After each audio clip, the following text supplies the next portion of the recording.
Everybody, this is Jim at FreeChartRadios.com using time-honored techniques to understand modern markets. It is a little after 10 o'clock on April 14th. I'm back, well, I can't say back in the country because Wood really technically wasn't out of the country, but was in Puerto Rico for a day and a half. Wow.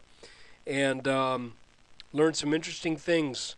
I don't speak Spanish, so it was a little bit of a challenge, and I learned some unique things about the roads in San Juan, and one of those things was taught to me by a non-bilingual police officer, but no tickets or anything, just some friendly advice. Maybe I'll share it in the forum. Anyway, this video is for educational purposes only and is not intended to be used as any form of investment advice. I can draw lines on charts, but you have to draw your own conclusions from your own due diligence and make investment decisions that are suitable for your personal financial situation. And I am not a licensed professional. I'm just a guy who draws lines on charts. So let's look at the S&P. Okay, we're going to start out by looking at the last inverted head and shoulder that we know worked in the S&P 500, and that was the one that formed right after the flash crash back in May of 2010. And there's some features about this pattern that I want us to take a look at, and I'm going to simplify this just a little bit. We don't need that. I think that's everything that we need. We can get rid of that. And this is what I want to show you. There are two things. The first thing is the neckline that is almost exactly level, and we know what necklines do. They create levels of resistance that once they're taken out signal a high probability of a new leg up starting to take place. So you have three major features in an inverted head and shoulders, and that is you've got a left shoulder, you've got that is a first dip, and we had this over here that kind of kicked it off, but really the pattern starts here. You've got the left shoulder, and you've got the head, which is deeper than the left shoulder. Then you've got the right shoulder, then you break out and resume. Now, I want to show you a couple things that are interesting with this pattern that are in common with the pattern that we are now looking at in the S&P, and that is another potential inverted head and shoulders pattern that is doing many of the same things that this one did, even though it's smaller.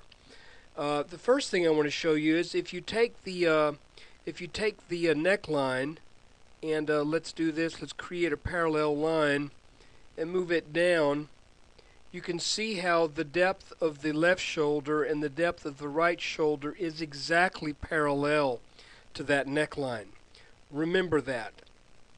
It's parallel to the neckline.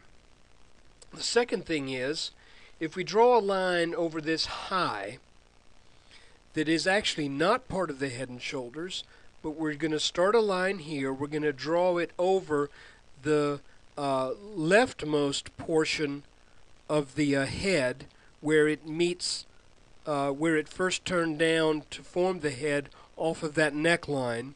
And then we extend this line down further. We see that the right shoulder is also doing a perfect back test of this line. That, in essence, kind of turns this head and shoulders into a bull flag. So think of it like here's the bull flag, breakout, back test, and then we go up. But the whole thing, if you take the breakout of the bull flag into account, if you include that in this, then you end up with that inverted head and shoulders pattern.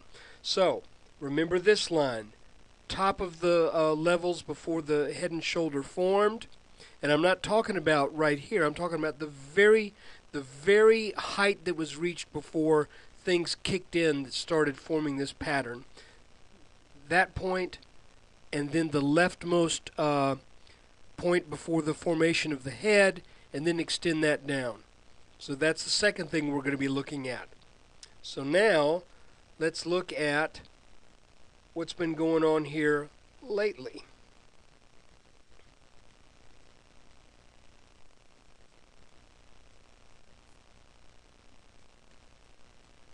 Hold on, let me get this all in range here. Don't worry about this. That's not really what I'm talking about here. Let's start with what I just finished, and that is the top right here that was at 1344, that was in place before this pattern started, and then we're looking at the leftmost portion of the head right here, and then we extend that down. We get a back test on that line today, and I'm kind of thinking that's significant. Second thing I want to do is here's our neckline in purple.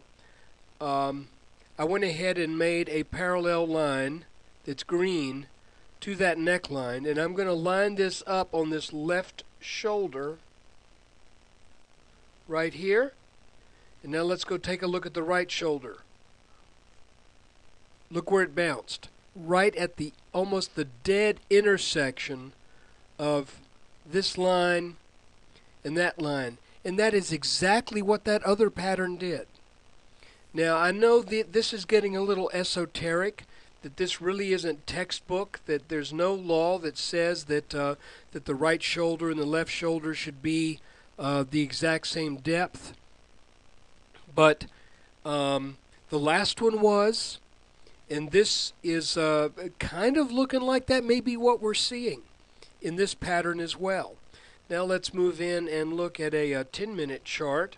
I want to show you one more thing, and that is the S&P had been in this downtrend. It's running a little bit ragged maybe, but you can see that there was a very clear downward channel, and that we kept running up into resistance on this blue line right here, whereas we were roughly getting support on this line. Well, this afternoon, this line broke out. It even did a momentary back test. I'm not saying that, and I'm not thinking that that back test is all it's going to get. I personally think if this pattern if this is a change of trend over the last 1, 2, 3, 4, almost 5 days, then I think that is that it would be typical to come back down and back test this line. So let's just pretend for a second that that takes place. So let's say tomorrow, the 15th, we come down, back test that line, maybe under 1310, 1308, something like that, and then we go back up. That would actually make this pattern right here potentially a small head and shoulders. Left shoulder, head, right shoulder, and then that should reverse things. So I'm looking at a couple things here.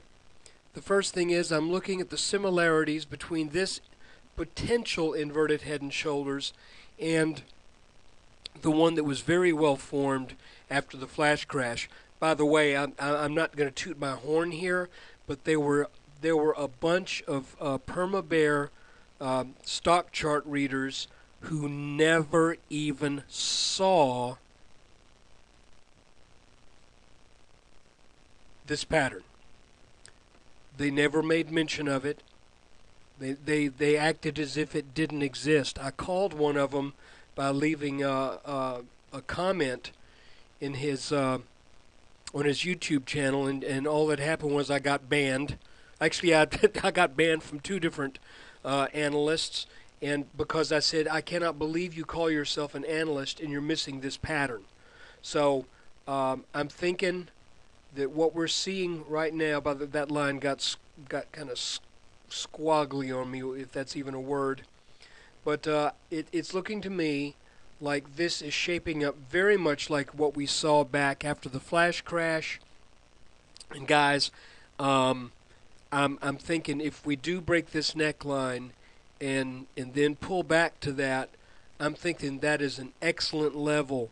I don't want to say to go for broke, but I want to say that's an excellent chance to look at a high probability trade that would probably result in just percentage in the S&P of roughly 7%. But for those of you who like the 3X funds, you may be able to get a good 20, 22, 23% out of that. And the good news is this is a move that will probably take place fairly quickly, because this pattern really isn't that large. So anyway, that, my friends, is the S&P update. And I'm just looking at this, and I'm seeing everything that looks bullish. And the fact that today we actually finished positive after starting off pretty strongly negative, what kind of that basically makes a hammer if you're a candlestick reader. And some people might consider this, what do they call it, an outside reversal, but just barely. But anyway, hey, usually when I go on a trip and I'm out of touch, something really bad happens to the markets. This time, I think I've got a pretty positive outlook on things as they stand today. I appreciate every one of you who watches my videos and participates at freechartvideos.com, either in the forum or just through YouTube comments. I'm not perfect at this. Literally, I'm just a guy who draws lines on charts, and I'm just intrigued with these things. Try to pick out details. So if this has been of benefit to you, you can come by the website and honor me with your presence and traffic. And in order for me to still keep this free, I need all the web traffic I can. If you feel like making a donation to the site to keep it going, then please by all means do so. People have been doing that over the past few months, a couple of months actually, since I've started doing a video every 2 weeks with highlights, a few charts.